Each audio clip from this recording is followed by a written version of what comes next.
আসসালামু আলাইকুম। সূরা আল বাকারা আয়াত নম্বর 276 থেকে 282। সূরা বাকারা 276। আল্লাহ সুদকে নিশ্চিহ্ন করেন এবং দানকে বৃদ্ধি করেন। আল্লাহ কোনো অকৃতজ্ঞ পাপীকে ভালোবাসেন না।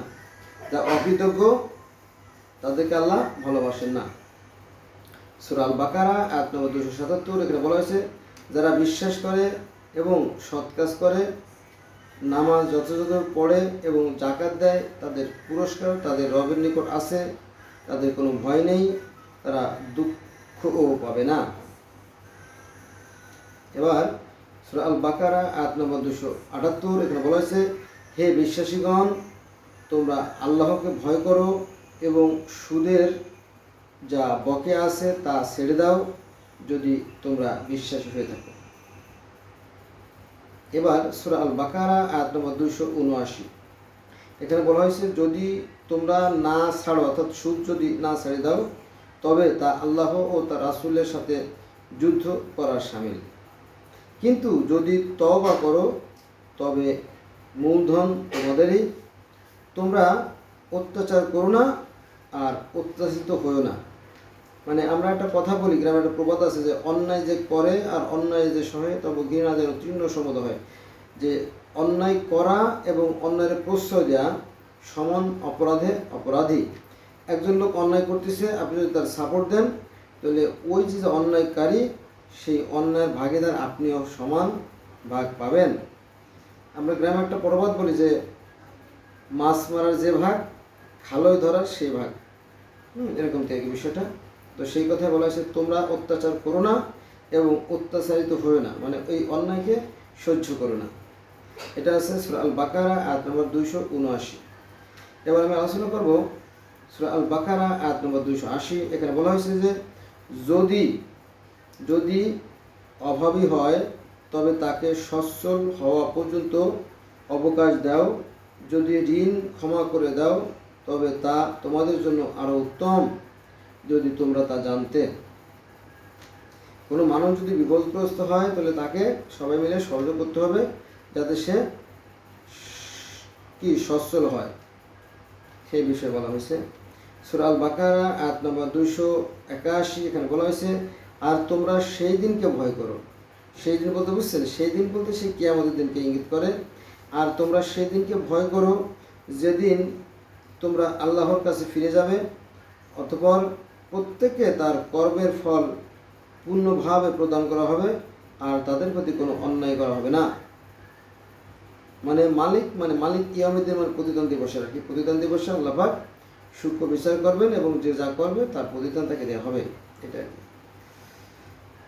এবার সূরা আল বাকারা আয়াত নম্বর 282। সেখানে বলা হয়েছে, হে বিশ্বাসীগণ, হে বিশ্বাসীগণ, হে বিশ্বাসীগণ, হে ইমানদারগণ, হে মুমিনগণ।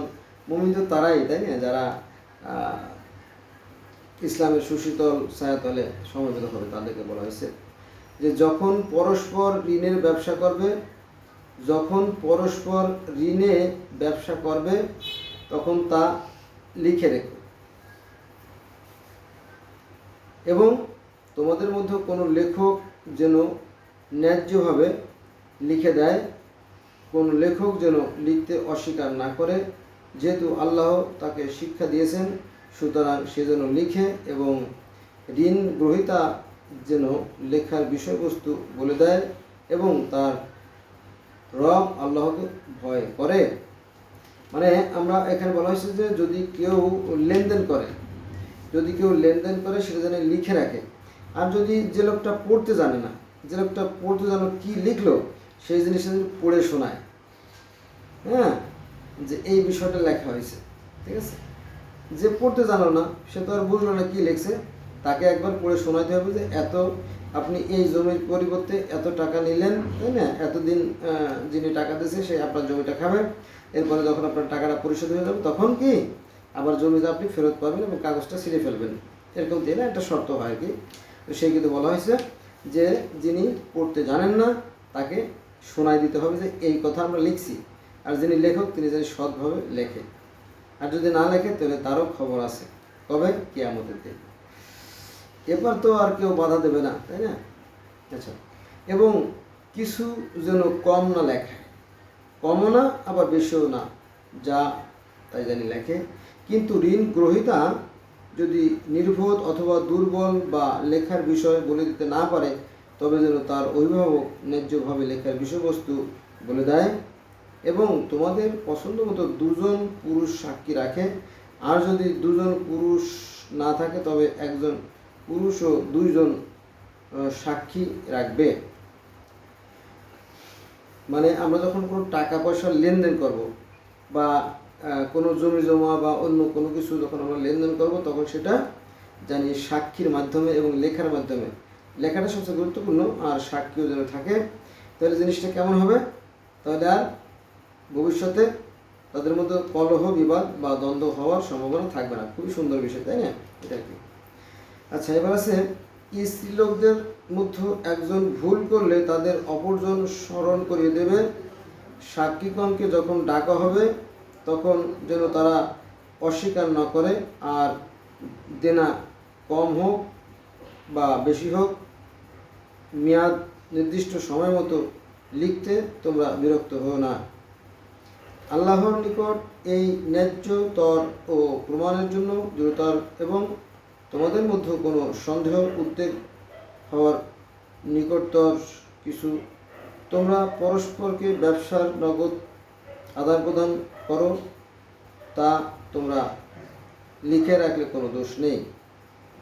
নগদ যে লেনদেন করাগুলো হয় সেগুলো যদি লিখে রাখা হয় তাতে কোনো দোষ নাই। তোমরা যখন পরস্পরের মধ্যে কেনা বেচা করো তখন সাক্ষী রেখো। আমরা তো বর্তমানে যে বেচা কিনা হয় তাতে আমরা কি করি? আমরা রিসিপ্ট দিই, তাই না? রিসিপ্ট, মানি রিসিপ্ট বলি বা মেমো বলি বা স্লিপ বলি, যে যাই বলুক, তো আমরা এগুলো লেনদেন করি। তো ঠিক আছে, এটাই আর কি। আগেকার দিনে এটা লেখা হতো না, শিক্ষিত লোক কম ছিল, তাই কলহ বিবাদ বেশি হতো। এখন লেখার কারণে এই কলহটা কি কমে যাচ্ছে। তবে গ্রামের কিছু সাধারণ মানুষ আছে, তারা বিশ্বাস করে ধরা খায়। যেখানে বিশ্বাস সেখানে সর্বনাশ, যেখানে বিশ্বাস সেখানে সর্বনাশ।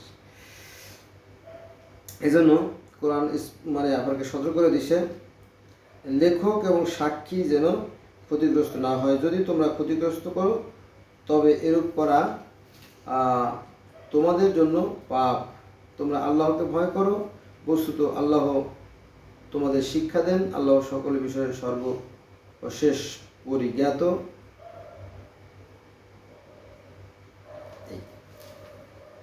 আল্লাহ হাফেজ।